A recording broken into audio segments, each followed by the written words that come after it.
Assalamu alaikum. Let's start our today's discussion on hematology. आज हम haematology start करने जा रहे हैं. ठीक है. हेमाटोलॉजी में सबसे पहले हमने थोड़ी सी हेमाटोलॉजी की बेसिक्स को देखना है. ठीक है. उसमें हम देखेंगे आज का जो टॉपिक है हमारा वो है हीमोपोइसिस. ठीक है.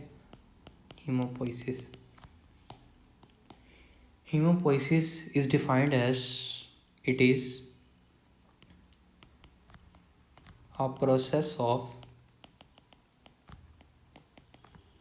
production of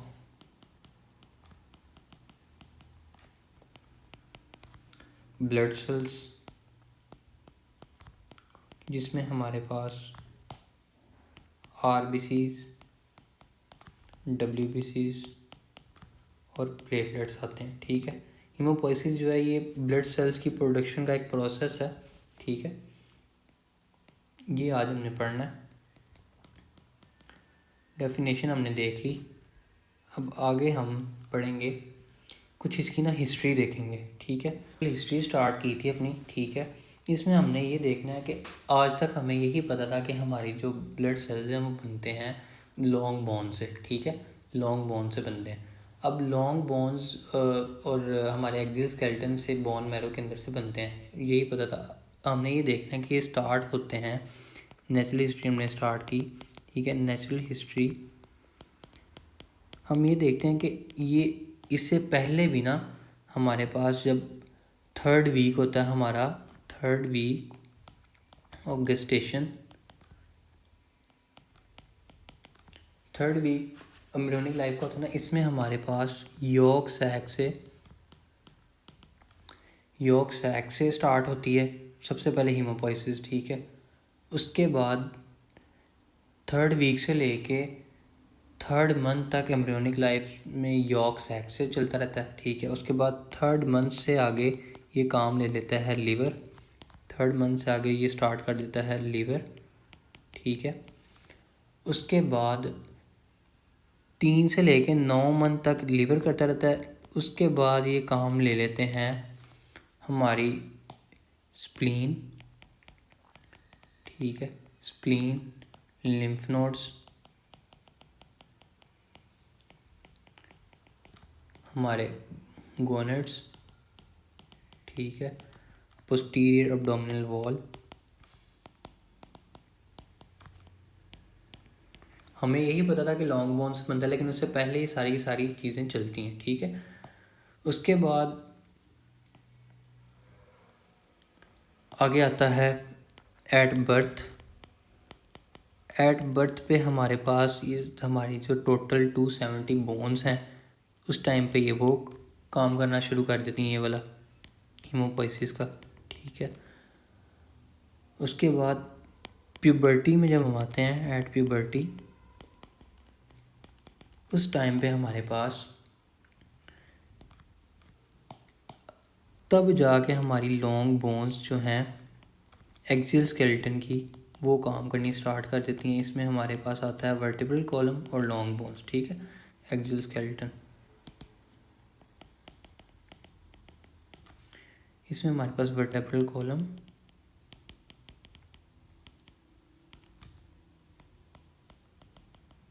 और लॉन्ग बोन्स आती हैं. ठीक है.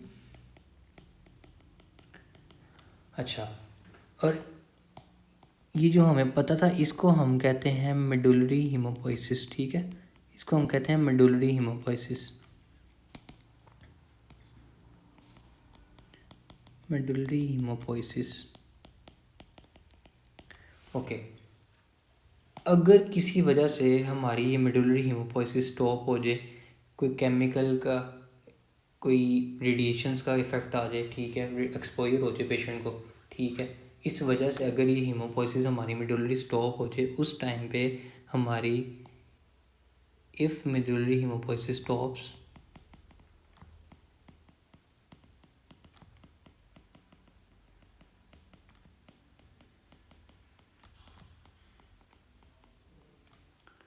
then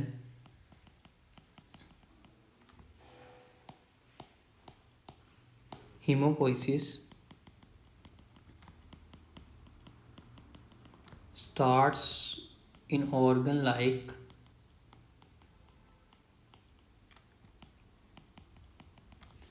liver, spleen, lymph nodes, gonads. ठीक है, अगर ये किसी वजह से हमारी मिडुलरी हीमोपोइसिस स्टार्ट हो जाए तो ये हमारी एक्स्ट्रा मिडुलरी हीमोपोइसिस उस टाइम पे काम करना शुरू कर देती है। ठीक है, एक्स्ट्रा मिडुलरी हीमोपोइसिस, ये चीज़ आपने याद रखनी है। ठीक है, ओके, ये तो हमने पढ़ ली इसकी नेचुरल हिस्ट्री। ठीक है, आगे ना मैंने फ्लो चार्ट ऑलरेडी बना लिया, इसमें टाइम ना लगे। ठीक है, आगे हमने देखना है ये बनते सेल सारे के सारे कैसे हैं, WBC, RBC और प्लेटलेट, ये सारे के सारे बनते कैसे हैं। ठीक है, हमारे पास सबसे पहले जो सेल जिससे तमाम सेल बनते हैं वो है प्लूरीपोटेंट स्टेम सेल। ठीक है, प्लूरीपोटेंट स्टेम सेल जो है ये आगे से डिवाइड करता है मल्टीपोटेंट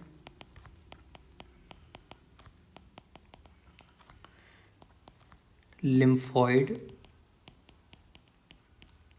स्टेम सेल और मल्टीपोटेंट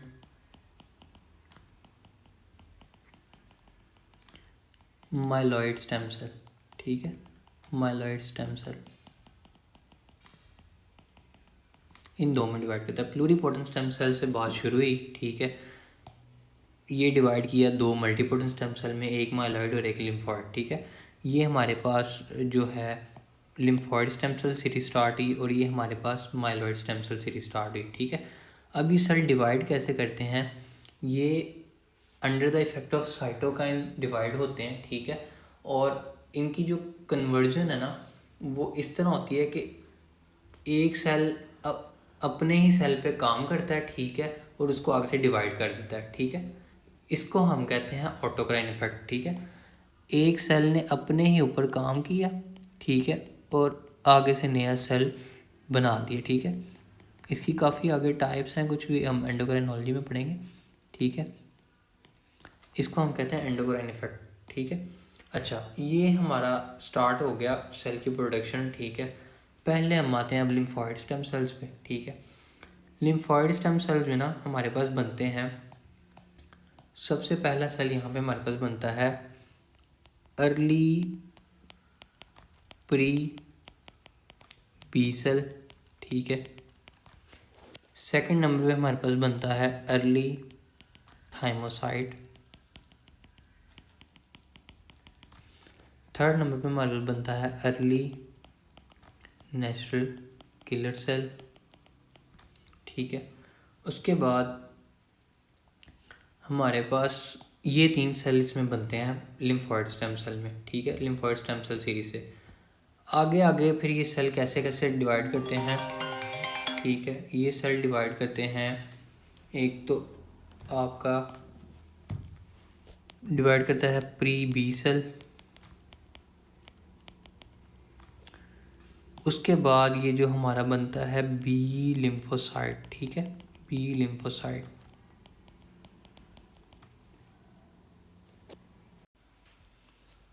ओके, ये तो हमने देखा कि बी लिम्फोसाइट कैसे बनता है। आज के बाद कोई आपसे पूछे कि बी लिम्फोसाइट कैसे बनता है, आपने कहना जी प्लूरीपोटेंट स्टेम सेल से मल्टीपोटेंट लिम्फॉइड स्टेम सेल बना, उसके बाद अर्ली प्री बी सेल बना, फिर प्री बी सेल बना और उसके बाद बी लिम्फोसाइट बन गया। ठीक है, नेक्स्ट हम देखते हैं हमारे पास है अर्ली थाइमोसाइट। ठीक है, ये है आगे कन्वर्ट होता है कॉमन थाइमोसाइट में, कॉमन थाइमोसाइट, और उसके बाद ये बनता है टी लिम्फोसाइट। ठीक है, टी लिम्फोसाइट। नेक्स्ट हमारे पास जो नेचुरल किलर सेल है, अर्ली नेचुरल किलर सेल, ये मल्टीपोटेंट लिम्फॉइड स्टेम सेल बनाता है इसको। ठीक है, और ये आगे से डायरेक्ट ही नेचुरल किलर सेल बना देता है। ठीक है, नेचुरल किलर सेल। ये तो हो गई हमारे पास लिम्फॉइड सीरीज। ठीक है, लिम्फॉइड सीरीज हो गई। अभी हम आगे जो पढ़ने जा रहे हैं वो है हमारे पास multipotent myeloid stem cell series. ठीक है, इसमें हमारे पास बनती हैं कुछ कॉलोनी फॉर्मिंग यूनिट, ठीक है, कॉलोनी फॉर्मिंग यूनिट। जो कॉलोनी फॉर्मिंग यूनिट हैं इनको हम CFU से भी लिखते हैं, ठीक है, CFU। अब जो पहली हमारे पास कॉलोनी फॉर्मिंग यूनिट बनती है वो बनती है कॉलोनी फॉर्मिंग यूनिट G और M, ठीक है। सेकेंड वन हमारे पास जो बनती है colony forming unit E। Third one जो हमारे पास बनती है कॉलोनी फॉर्मिंग यूनिट E और M। ये तीन हमारे पास कॉलोनी फॉर्मिंग यूनिट बनती हैं, ठीक है। उसके बाद हमारे पास कॉलोनी फॉर्मिंग यूनिट G और M से G stand for granulocyte series, ठीक है, और M stand for monocyte series, ठीक है, मोनोसाइट सीरीज। यहाँ पे हमारे पास क्लोनिक फॉर्मिंग यूनिट E है तो इससे बनता है हमारा इओजिनोफिल सीरीज।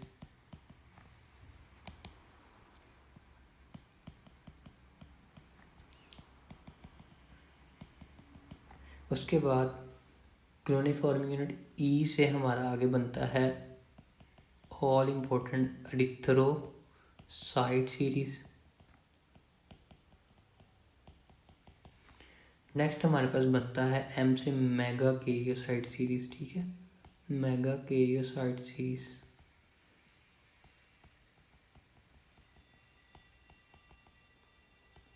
ओके, हम स्टार्ट करते हैं अब सबसे पहले ग्रेनुलोसाइट सीरीज को, ठीक है। सबसे पहले इसमें हमारे पास बनता है माइलोब्लास्ट। माइलोब्लास्ट से नेक्स्ट सेल हमारे पास जो बनता है वो बनता है प्री माइलोसाइट। उसके बाद हमारे पास नेक्स्ट सेल जो बनता है वो बनता है मेटा माइलोसाइट।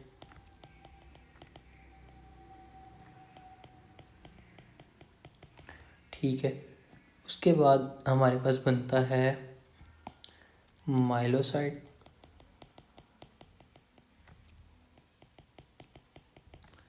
फिर हमारा बनता है यहाँ पे ग्रेनुलोसाइट, ठीक है, ग्रेनुलोसाइट। ओके, ग्रेनुलोसाइट हमारे पास आगे ना दो सेल्स में कन्वर्ट होता है। एक है यहाँ पे हमारे और इम्पोर्टेंट न्यूट्रोफिल्स, ठीक है। दूसरे नंबर पे हमारे पास यहाँ पे बनते हैं बेसोफिल्स, ठीक है, बेसोफिल्स। यहाँ पे ना एक चीज़ हमने और जो याद रखनी है हमारे पास कि अगर कोई पूछे हमारे पास कौन कौन से ग्रेनुलोसाइट सेल हैं, ठीक है। ग्रेनुलोसाइट्स हमारे पास हैं दो तो हमने पढ़ लिए, ठीक है, जो कि क्लोनी फॉर्मिंग यूनिट G से बन रहे थे ग्रेनुलोसाइट सीरीज से। एक आ गया हमारे पास न्यूट्रोफिल, ठीक है, दूसरा हमारे पास आ गया बेसोफिल, थर्ड वन हमारे पास आ गया एक और सेल हमारे पास इओजिनोफिल, ठीक है। ये सारे के सारे ग्रेनुलोसाइट्स हैं, ठीक है। हमारे पास कुछ सेल आते हैं ए ग्रेनुलोसाइट्स, ठीक है, वो कौन कौन से आते हैं, वो आते हैं हमारे पास लिम्फोसाइट्स, और आते हैं हमारे पास मोनोसाइट्स, ठीक है। ये दो हमारे पास हैं ए ग्रेनुलोसाइट। इनको ए ग्रेनुलोसाइट क्यों कहते हैं हम, ठीक है। ए ग्रेनुलोसाइट नाम से ये बताता है कि इनमें ना ग्रेन्यूल्स नहीं होंगे, ठीक है, लेकिन इसमें ग्रेन्यूल्स ज़रूर होते हैं, लेकिन जब इनको हम इनकी स्टेनिंग करते हैं ना तो ये कलर कोई नहीं पकड़ते, ठीक है, स्टेनिंग से कलर नहीं पकड़ते, ठीक है। ये हमारे पास ग्रेन्यूल्स भी इनमें होते हैं, ठीक है, और ये कलर भी पकड़ जाते हैं, ठीक है। ये कोई कलर भी पकड़ लेते हैं, ये कलर नहीं पकड़ते, ठीक है। सिर्फ ये इन दोनों में फ़र्क है। अगर कोई आपसे पूछे कि ए ग्रेनुलोसाइट्स को ए ग्रेनुलोसाइट क्यों कहते हैं, ये आपने ज़रूर बताना है कि इन आपने कहना है कि इसमें ग्रेन्यूल्स होते ज़रूर हैं लेकिन ये स्टेनिंग पे ना कलर नहीं पकड़ते, ठीक है। ये इंपॉर्टेंट पॉइंट था एग्जाम पॉइंट ऑफ व्यू से, ये आपने याद रखना है, ठीक है। इसको मैं यहाँ पे लगा हाईलाइट करता हूँ। उसके बाद नेक्स्ट हमने स्टार्ट की अपनी मोनोसाइट सीरीज, ठीक है। मोनोसाइट हमारे पास जो हैं वो ए ग्रेनुलोसाइट्स हैं, ठीक है। इसमें हमारे पास सबसे पहले बनेगा मोनोब्लास्ट, ठीक है। मोनोब्लास्ट के बाद हमारा बना प्री मोनोसाइट, ठीक है। उसके बाद हमारे बनते हैं डायरेक्ट मोनोसाइट्स, ठीक है, मोनोसाइट्स। ये हमारी सीरीज़ यहाँ तक पूरी होगी।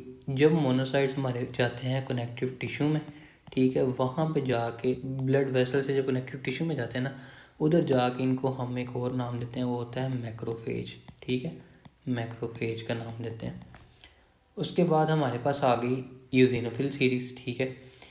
यूजिनोफिल सीरीज़ जो है ना, इसमें सबसे पहले हमारे पास वही उसी तरह का ही सेम है, इजी स्टेप्स हैं, ठीक है। ये आप याद कर लेंगे ना, एसेंस मैं आपको दोबारा बताता हूँ बाद में, इसको मैं पढ़ा क्यों रहा हूँ आपको, ठीक है। एक तो आपको इंट्रोडक्शन होना चाहिए सारे सेल्स का, ठीक है। नेक्स्ट हमारे पास बनता है ईओजीनोसाइट,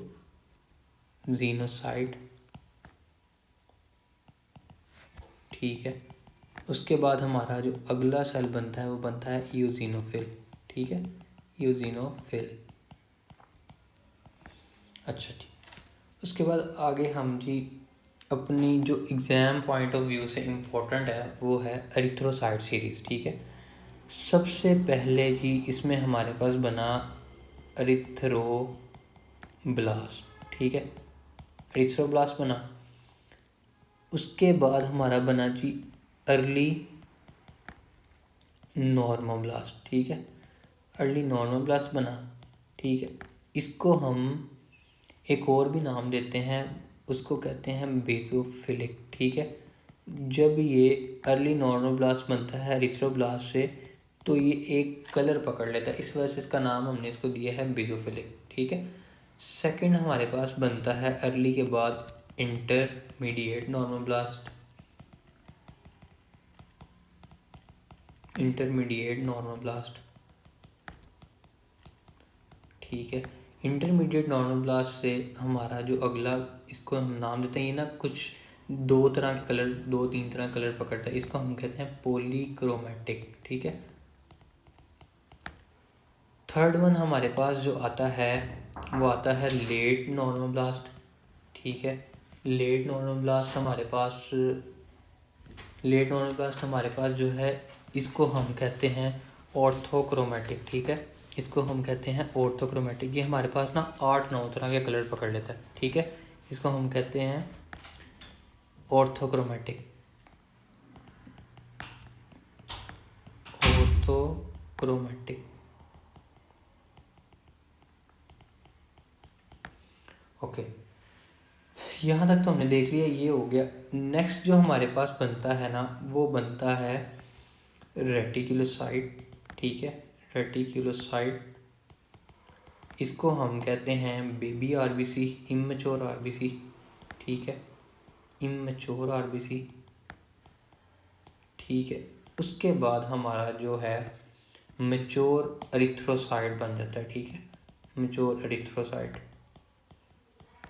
हमें आज से पहले यही पता था कि हमारा जो रेड ब्लड सेल है सिर्फ रेड कलर का होता है, लेकिन ये अपनी जो अर्ली स्टेजेस है डेवलपमेंट की, उसमें अलग अलग तरह के ना कलर्स पकड़ता है, ठीक है। ये हो गया हमारे पास, हमने एरिथ्रोसाइट सीरीज़ देखी, इसमें एरिथ्रोब्लास्ट बना सबसे पहले, फिर अर्ली नॉर्मोब्लास्ट, इंटरमीडिएट नॉर्मोब्लास्ट और लेट नॉर्मोब्लास्ट, ठीक है। इनको हमने अलग अलग नाम दिया उनके कलर्स की बेस पे। पहले उसने एक तरह कलर पकड़ा, उसको हमने कहा बेसोफिलिक, फिर उसने दो कलर्स पकड़े, दो तीन, उसको हमने कहा पॉलीक्रोमैटिक। उसके बाद उसने 8-9 कलर पकड़ लिए, उसके बाद उसको हमने कहा ऑर्थोक्रोमैटिक। फिर वो एक बेबी आरबीसी बना जिसको हमने रेटिकुलोसाइट बोला, ठीक है। उसके बाद वो एक मैच्योर आरबीसी बन गई जिसको हमने कहा एरिथ्रोसाइट, ठीक है। आगे हमने मेगाकैरियोसाइट सीरीज़ देखनी है। इससे हमारे पास सबसे पहले बनेगा मेगाकैरियोब्लास्ट, मेगाकैरियोब्लास्ट, ठीक है। नेक्स्ट हमारे पास इसमें बनेगा मेगाकैरियोसाइट। मेगाकैरियोसाइट नाम ही आपको बता रहा है कि एक बड़ा सेल बना है हमारे पास, ठीक है, मेगाकैरियोसाइट, ठीक है। ये प्लेटलेट्स में टूटता है, ठीक है। किस तरह के, ये एक बड़ा सेल है, ये छोटे छोटे इनमें ये टूटा है, ठीक है। टूटने के बाद आगे से ना इसने प्लेटलेट बना दिया, ठीक है, प्लेटलेट्स। ये हमारे पास थे जी, जितने भी हमारे पास एरिथ्रोसाइट सीरीज़ थी वो सारी की सारी, ठीक है। थोड़ा सा ये थोड़ा सा रट्टा है, ठीक है, लेकिन इसकी एसेंस जो है वो आपको आगे मैं बताता हूँ, ठीक है, ये हमने क्यों पढ़ा। अभी जो एक और चीज़ हमने पढ़नी है, ठीक है, वो ये है कि हमारे पास जो है ना लिम्फॉइड स्टेम सेल्स, ठीक है, लिम्फॉइड स्टेम सेल में ना हमारे पास दो ऐसे सेल्स हैं, ठीक है, वो कौन कौन से हैं, एक है बी लिम्फोसाइट और एक टी लिम्फोसाइट। ये दो ऐसे सेल हैं कि ये अभी तक ना फंक्शनली मैच्योर नहीं हुए, मतलब ये पैदा तो हो गए हैं लेकिन इनको अपने काम करने का कोई मकसद नहीं पता यहाँ पे। बाकी जितने सारे के सारे सेल्स हैं ना, इन सबको अपने अपने कामों का पता है कि हमने क्या क्या काम करने हैं, ठीक है, ये अपनी ड्यूटीज़ असाइन करा के आते हैं वहाँ से, ठीक है। लेकिन ये दो ऐसे सेल हैं, इनको अपने कामों के बारे में नहीं पता होता, ठीक है। इनको अपने कामों के बारे में कैसे पता लगता है, अभी उसको देखते हैं, ठीक है। यहाँ पे एक लाइन आपने हमेशा याद रखनी है, all blood cells made by bone marrow are structurally and functionally mature except B and T lymphocyte, ठीक है। ये आपने लाइन याद रखनी है, ठीक है। अच्छा, अब इसको इनकी फंक्शनल मैच्योरेशन के लिए, फॉर फंक्शनल मैच्योरेशन, जो हमारे पास टी सेल्स है ना, ठीक है, टी से टी सेल्स और टी से थाइमस, ठीक है, ये जाते हैं थाइमस में, मीडियस्टाइनम में ऑर्गन है, ठीक है, वहाँ पे जाते हैं, ठीक है। वहाँ पे जाके ना इनको अपनी ड्यूटीज़ मिलती हैं। इनको ना 4 तरह की ड्यूटीज़ मिलती हैं, ठीक है। पहली ड्यूटी इनको जो मिलती है वो मिलती है किलर टी सेल की, ठीक है, किलर टी सेल की पहली ड्यूटी इनको ये मिली, ठीक है। इस टी सेल को ना, इन सेल्स को आगे पहचानने के लिए ना हमारे पास कुछ रिसेप्टर्स होते हैं, ठीक है। उनका नाम होता है क्लस्टर डिफरेंशिएटिंग एट रिसेप्टर, जिसको हम अमूमन कहते हैं CD8 रिसेप्टर, ठीक है, CD8 रिसेप्टर। किलर सेल्स के ऊपर हमारे पास होता है CD8 रिसेप्टर, ठीक है। इनका काम क्या होता है कि इसने कोई भी हमारे पास बाहर से कोई एंटीजन आया, उसको इसने फौरी खा लेना है, ठीक है। फेगोसाइटोसिस, ये आपने फर्स्ट ईयर में चीज़ें पढ़ी होंगी, ठीक है। रिवीजन इसलिए करवा रहा हूँ कि ये आगे हमारे पास ज़रूरी है, आगे जो डिसीजन में ये सारे के सारे प्रोसेस आएंगे, ठीक है। सेकंड वन हमारे पास जो हमें मिला वो मिला सप्रेसर टी सेल। दूसरा काम जो इन सेल्स को मिला वो मिला कि हमारे अपने इम्यून सिस्टम को सप्रेस करना, ठीक है, सप्रेस करना, सप्रेस इम्यून सिस्टम, ठीक है। अब ये काम हमें क्यों मिला, ठीक है। अगर हमारा ये काम ना हो बॉडी में, तो हमारे अपने ही जो सेल्स के ऑर्गन्स हैं ना, बॉडी के ऑर्गन्स हैं, ठीक है, हमारे जो सेल्स हैं उन्हीं को ही एंटीजन समझ के तो खाना शुरू कर देंगे। जैसे कि अगर हमारी बॉडी में लिवर है, ठीक है, इसको उन्होंने खाना शुरू कर दिया, ठीक है, तो ऑटो इम्यून हेपेटाइटिस शुरू हो जाएगा, ठीक है। अगर हमारे थायराइड ग्लैंड को उन्होंने खाना शुरू कर दिया तो उसको हम ऑटो थायराइडाइटिस कहेंगे, ठीक है। तो इस तरह ना ये प्रोसेस चलता है। अगर इस प्रेशर टी सेल्स ना हो तो हमारी अपनी बॉडी के जो सेल्स हैं वो हमारे अपने ही ऑर्गन को खाना शुरू हो जाएंगे, ठीक है। तो ये हमें जो प्रोवाइड करता है वो करता है सेल्फ टॉलरेंस, ठीक है, it provides us self tolerance, ठीक है। आगे ना हम कुछ अपनी ऑटो इम्यून डिजीज़ पढ़ेंगे, ठीक है। जितनी भी ऑटो इम्यून डिजीज़ है ना, उनकी जो बेसिक एक पॉइंट है ना वो यही है कि सबसे पहले स्प्रेसर सेल्स में मसला आया, हमारे अपनी ही बॉडी ने अपने ही ऑर्गन्स को एंटीजन समझ के तो हमारे सेल्स ने उनको खाना शुरू कर दिया, ठीक है। जो एक बेसिक है वो है, वैसे तो काफ़ी वजूहात हैं लेकिन उनमें से एक ही है, ठीक है। तो इसमें जो यहाँ पे मैं आपको क्लासिकल एग्जांपल देता हूँ वो देता हूँ माइस्थीनिया ग्रेविस की, ठीक है। माइस्थीनिया ग्रेविस आपने नाम सुना होगा। उसमें क्या होता है कि हमारा जो थाइमस है ना, ये कैंसरस जब हो जाता है, ठीक है, उसको थाइमोमा हम कहते हैं। कैंसरस जब हो जाता है उस टाइम पे हमारे जो स्प्रेसर टी सेल्स हैं वो काम नहीं कर रहे होते, तो हमारा जो एसिटाइल कोलिन रिसेप्टर है ना, उसके खिलाफ एंटीबॉडीज़ बननी शुरू हो जाती हैं, ठीक है। जो हमारी एसिटाइलकोलिन है वहाँ पे आके काम नहीं करती, ठीक है। तो उसके बाद फिर हम पेशेंट को ना सिम्टम्स आनी शुरू हो जाती हैं मसल वीकनेस की, ठीक है। तो ऐसे ऐसे फिर ये चलता है। यहाँ पे जो क्लासिकल एग्जांपल थी ना वो यही फिट हो रही थी, बाकी भी डिजीज़ की आती है लेकिन सबसे अच्छी एग्जांपल यहाँ पे ये थी। थर्ड वन जो काम मिला इनको वो मिला हेल्पर टी सेल, ठीक है। अब इन हेल्पर टी सेल्स को पहचानने के लिए हमारे पास जो रिसेप्टर है उसका नाम है CD4 रिसेप्टर, ठीक है। क्या नाम है? CD4 रिसेप्टर, इसका नाम है CD4 रिसेप्टर का, ठीक है। ये हमारे जो इम्यून सिस्टम है ना, इम्यून रिस्पॉन्स, उसको काम करने में हेल्प करता है, हेल्प्स इन इम्यून रिस्पॉन्स, ठीक है। ये चीज़ ज़रा समझने वाली है। ये अभी आप समझ जाएंगे तो आगे डिजीज़ की आपको पैथोजेनेसिस बड़े अच्छे से समझ आएगी, ठीक है।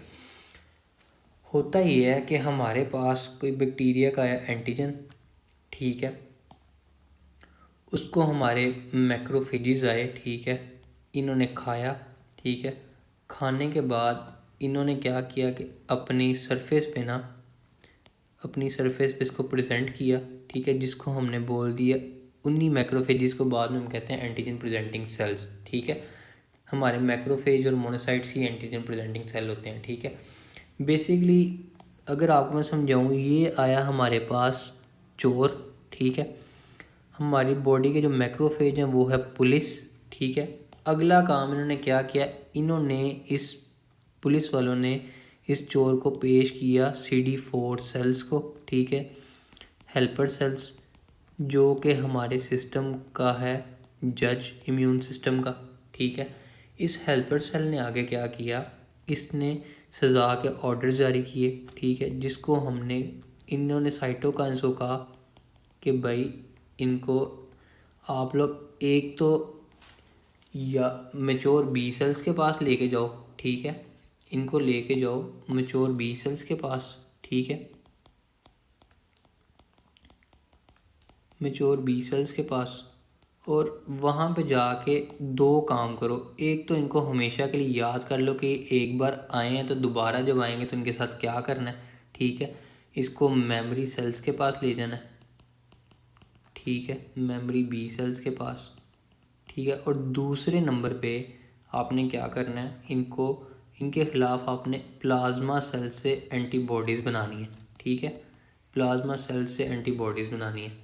अब एंटीबॉडीज़ हमारे पास होती हैं 5 तरह की, IgG, IgA, IgM, IgE और IgD, ठीक है। गेम्ड का निमोनिक है, ठीक है, उससे आपने इसको याद कर लेना। अच्छा, अभी तक हमने पढ़ा ये सब कुछ, दोबारा इसको मैं रिवाइज़ करता हूँ। हमारा जो एंटीजन था वो चोर बन गया है हमारी बॉडी में, ठीक है। मैक्रोफेजेस ने इसको खा के अपनी सरफेस पे किया प्रेजेंट। ये हमारे जिस्म की होगी पुलिस, ठीक है। इन पुलिस वालों ने इसको जज के हजूर पेश किया कि जज साहब इनका फ़ैसला सुनाओ। जज साहब ने फ़ैसला सुनाया जी, सज़ा के ऑर्डर जारी किए। उन्होंने साइटोकाइन्स को बोला कि भाई इनको एक तो लेके जाओ जेल में मेच्योर बी सेल्स के पास, ठीक है। एक तो इनको हमेशा के लिए याद कर लें कि हमारी बॉडी में आए थे, और दूसरा इनके खिलाफ ना इनका बंदोबस्त करें, इनके खिलाफ एंटीबॉडीज़ बना लें, ठीक है। एंटीबॉडीज़ हमारे पास 5 तरह की होती हैं, उसका निमोनिक है गेम, ठीक है। अच्छा, यहाँ पे क्लिनिकल पॉइंट क्या है, हमारी बिगेस्ट इम्यूनो कॉम्प्रोमाइज डिसऑर्डर जो है ना वो है, एक हमारा वायरस करता है, वो है HIV वायरस, ठीक है। HIV क्या करता है, HIV बाइंड करता है हेल्पर टी सेल्स के साथ, इनको करता है इन्फेक्ट और इनको डिस्ट्रॉय करना शुरू कर देता है, ठीक है। इनको ना डिस्ट्रॉय करना शुरू हो जाता है। ये हेल्पर टी सेल्स को करता है, मैं यहाँ पे लिख देता हूँ हेल्पर टी सेल्स को, ठीक है। ये था हमारा क्लिनिकल पॉइंट। इसकी एसेंस क्या है कि कभी भी आप जब देखते हो क्या इसका नाम है HIV को, HIV जो है जब भी हमारे पास ये प्रेजेंट करते हैं ना पेशेंट HIV का, सबसे पहले हम उसको पूछते हैं हाँ भाई इसका CD4 सेल काउंट कितना है, ठीक है। हमारा जो पहली इन्वेस्टिगेशन होती है वो यही होती है कि CD4 सेल काउंट कितना है, क्योंकि ये HIV हेल्पर टी सेल्स के साथ बाइंड करता है, उन्हीं को ही इन्फेक्ट करता है और उसको डिस्ट्रॉय करना शुरू हो जाता है। जैसे जैसे सेल डिस्ट्रॉय होते हैं हमारी बॉडी जो है इम्यून रिस्पॉन्स शो नहीं करती, हमारी बॉडी इम्यूनो कॉम्प्रोमाइज स्टेट में चली जाती है। ठीक है, यहाँ पे ये जो एग्जांपल थी बहुत अच्छी फिटिंग होती थी। ठीक है, जब भी आप कभी इसको माइक्रोबायोलॉजी में आगे इसकी डोमेन में जब पढ़ेंगे तो आपको इस चीज़ की समझ आ जाएगी। ठीक है, और चौथा और लास्ट काम जिसको मिलता है वो मिलता है कौन सा, वो मिलता है किलर टी सेल का। ठीक है, सॉरी मेमोरी टी सेल का। ठीक है, मेमोरी टी सेल का, किलर टी सेल तो हमने पढ़ लिया था, मेमोरी टी सेल का। मेमोरी टी सेल का वही काम है कि इनकी जो मेमोरी है वो हमेशा रिटेन रखता है अपने अंदर। ठीक है, रिटेन्स मेमोरी ऑफ एंटीजन। ये थे हमारे ये 4 काम। ठीक है, अब हमने ये तो पढ़ लिया सारा टी सेल। आगे हमने ना थोड़ा सा पढ़ना है बी सेल के बारे में। ठीक है, क्योंकि वो भी फंक्शनली तो मैच्योर थे। ठीक है, सॉरी स्ट्रक्चरली मैच्योर थे। टी लिम्फोसाइट्स को हमने फंक्शनली यहाँ पे मैच्योर किया, ये जो है हमारे पास ये स्ट्रक्चरली हमने यहाँ पे मैच्योर करने हैं। ठीक है, बी लिम्फोसाइट जो है ना, ठीक है, बी लिम्फोसाइट्स हमारे पास जाते हैं कहाँ पे मैच्योर होने के लिए, ये जाते हैं हमारे पास लिम्फ नोड्स में। कहाँ पे जाते हैं, लिम्फ नोड्स में। ये गए लिम्फ नोड्स में। ठीक है, इन्होंने क्या किया, वहाँ पे जाकर इन्होंने कहा स्ट्रक्चरली इन्होंने मैच्योर होना है। ठीक है, सबसे पहले ना ये बने स्मॉल बी लिम्फोसाइट। ठीक है, छोटे छोटे बी लिम्फोसाइट। ठीक है, उसके बाद ना क्या हुआ कि इनमें पड़े स्मॉल बी लिम्फोसाइट्स में कुछ क्रैक्स। ठीक है, इसको हमने कह दिया स्मॉल क्लीव्ड बी लिम्फोसाइट। ठीक है, उसके बाद ये जो क्रैक बी लिम्फोसाइट है ना स्मॉल, ये थोड़ा बड़ा हो गया। ठीक है, इसमें भी क्रैक्स थे। ठीक है, इसको हमने कह दिया लार्ज क्लीव्ड बी लिम्फोसाइट। ठीक है, इससे आगे ना टूट के बने small non cleaved B lymphocyte. ठीक है, ये बन गए। ठीक है, जिसके अंदर कोई दरारें नहीं थी। ठीक है, उसके बाद ये सेल आगे डेवलप हुए लार्ज बी लिम्फोसाइट में। ठीक है, जिसके अंदर कोई दरारें नहीं थी। उसके बाद जाके ये बना यहाँ पे आगे मैच्योर बी लिम्फोसाइट। ठीक है, mature B lymphocyte, B cell चलो मैं लिख देता हूँ। ठीक है, यह ऐसे स्ट्रक्चरली मैच्योर होते हैं। ठीक है, ये था टोटल हमारे पास सारे का सारा टॉपिक। ठीक है, ये थोड़ी हमारी वो थी बेसिक्स थी, यही आगे सारे के सारे प्रिंसिपल्स हमारे पास काम करेंगे। ठीक है, कल आपको इसके साथ मैं ल्यूकीमिया और लिम्फोमास के बारे में थोड़ी सी इंट्रोडक्शन दूंगा और इसकी ये सारा हमने पढ़ा ये वाला। ठीक है, इसकी मैं एसेंस बताऊंगा कि ये सेल्स हमने सारे क्यों पढ़े हैं, क्या काम है इनका आगे ना, तो मैं उनके साथ आपको बताऊंगा। आज के जो क्लिनिकल पॉइंट्स थे वो मैंने आपको साथ साथ बता दिए।